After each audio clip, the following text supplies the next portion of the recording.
سلور وعده عیسی علیہ السلام صلی الله کړی متوفیق یو رافع کدوا مطهر کدری او جاعل الذين اتبعوك دا سلور وعده الله د عیسی علیہ السلام سره وکړي په کمزې کې چکل بده کوټه کې بند دی بس وادي دي سلور.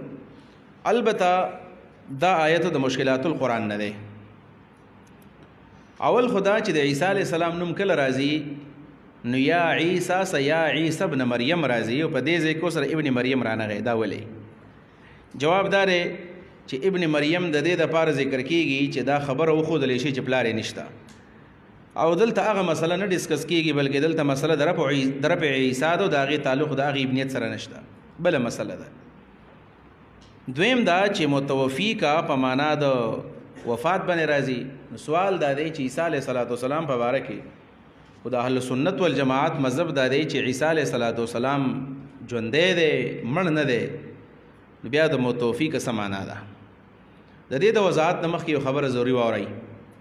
یو مسله ده د حیات عیسی د نزول عیسی یو مسله ده د نزول عیسی یو مسله ده د وفات عیسی یا د رفع عیسی دا دوه مسلې دي بلکې د وفات په ځای به موږ داسې تعبیر وکړو یو رفع عیسی مسله ده بل د نزول عیسی. یاد وساتئ د نزول عیسی مسله چې ده نو دا اتفاقی ده په دې کې اختلاف نشته. ينزل فيكم ابن مريم حكما عدلا يقتل الخنزير ويزع الجزيه حدیث ته چې عیسی علیہ السلام په قیامت نظر راکوزیږي دا اتفاقی مسله ده. پاتې شو خبر د رفع عیسی چې عیسی علیہ السلام اسمان ته خودلې شوی خېجولې شوی دی نو په دبا نه مرګ راغلی او کنو راغلی نو په دې کې ګوره اقوال شته. دا خبره اگر چې د اهل سنت والجماعت عقیده دا چې الله تعالی وجل نه روغي خېجولې دی وګوره د بعضی بزرگان علما او اقوال په کې داسې مشته چې عیسی علیہ السلام باندې مرګ راغلی دی او دا غي نه پس الله تعالی بیا برخه جوړلې دی. اگر چې زمونږ عقیده دوانه دادی چې رب عیسی بغیر د مرګ نشوي دی ژوندې تللی دی او نزول هم منو منګه مسلې جدا جدا دي. یا عیسی انی متوفیکا اے عیسی علیہ السلام ز متوفیکا زتا وجنما نو که د وجنم معنی وشي نو مسله خدا ده چې عیسی علیہ السلام ژوندی دی نو یو قول خدا ده چې بخاری کې مراغلی دی عبد الله ابن عباس رضی الله عنهم دا وی چې انی متوفیکا انی ممیتوکا دا معنی ابن عباس کړل انی متوفیکا معنی کړل انی ممیتوکا زتا وجنما نو دین بیا د عیسی علیہ السلام مرګ ثابت شو او دا د عبد الله ابن مسعود رايوم دا چې انی متوفی کمانای په انی ممیتو کبانی کړی دا. پاتې شو دا خبره چې د دې مرګ نه کم مرګ مراد دی نو بعض علماء په دې عبارت کې تقدیم او تاخير دی انی رافعک الیا و متوفیک ورسته دی بسې مطلب دا دی چې زه اوس ته پوښتو ما او په خپل وخت به دی وجنما نو د متوفیک نه مراد دی وجنم به دی خو په اخر وخت کې وسنو بعض علماء دا توجیه کړل او دوی مدار چې نه متوفیک معنا وسه زوجنم بیا مرګ راغی.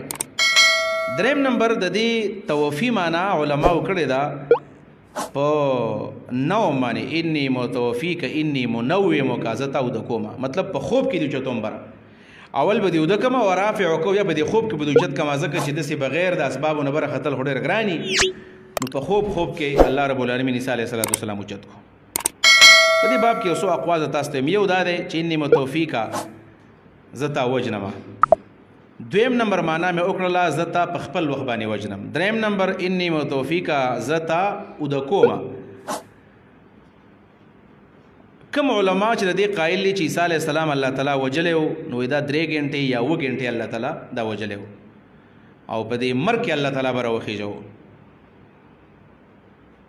د دې سره سره د متوفی یو تحقیق چې دا ابن جریر طبری کړی دی او علامه ابو حیان کړی دی نو هغه تاسو ته وایم او هغه تفسیر او دا راجح تفسیر دی او د جمهور رائے دا چې جمهور دا خبره کوي چې دلته کې د توفی نه مراد دی اخذه روحا وجسما د جمهور معنا ده اخذه روحا وجسما چې زه د روح او د بدن د دوانو سره عالم ولی ځکه چې قاموس لیکلی دی چې التوفی اخذ الشیء وافیا التوفی اخذ الشیء وافیا یو شی پورا غستل لکه قرطبی یو قول ذکر کړی د عربو چې توفیت مالی من فلان، توفیت مالی من فلان ای قبضته، قبض کول، دا قبض کوما د خلکو نه دی بره بوزم، دا معنا ده.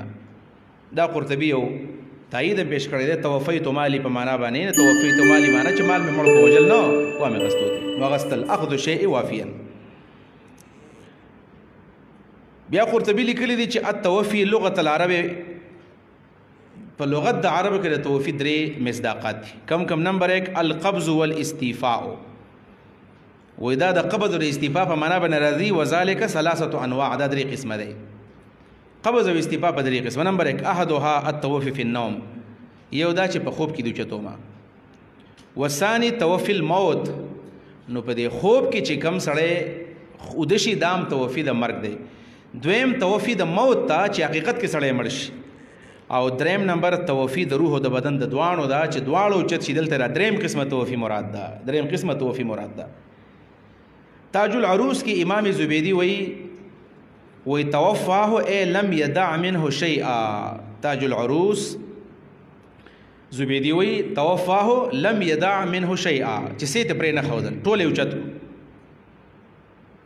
او بیا زبیدی لیکلی دی من المجاز ادرکته الوفات اے الموت، د دې نه مجازي معنا دا چې ادرکته الوفات، دا وفات مجازي معنا ده.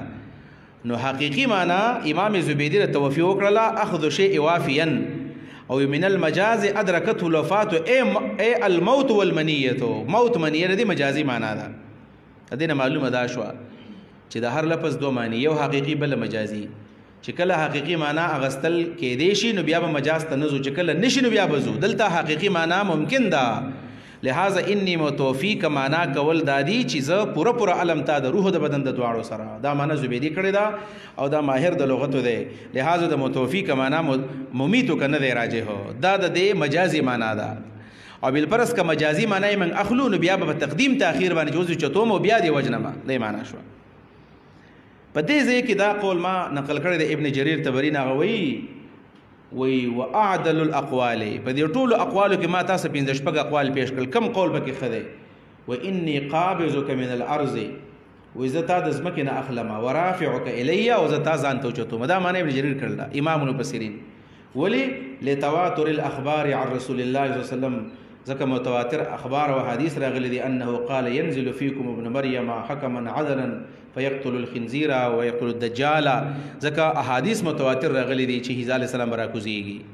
نو په نزول کې خدای چې اختلاف نشتا، البته په اوچتوالي کې دا دوه قسم اقوال دي چې یا الله تعالی وجلې ده، نو وجل نه یا د خوب وجل مراد یا حقیقتا 3 غنټې، او دویم دا چې اخذ شی وافیا، او حقیقي معنی دا د جزتا پورا اخلم. لہذا عیسی علیه السلام مړو نه دی.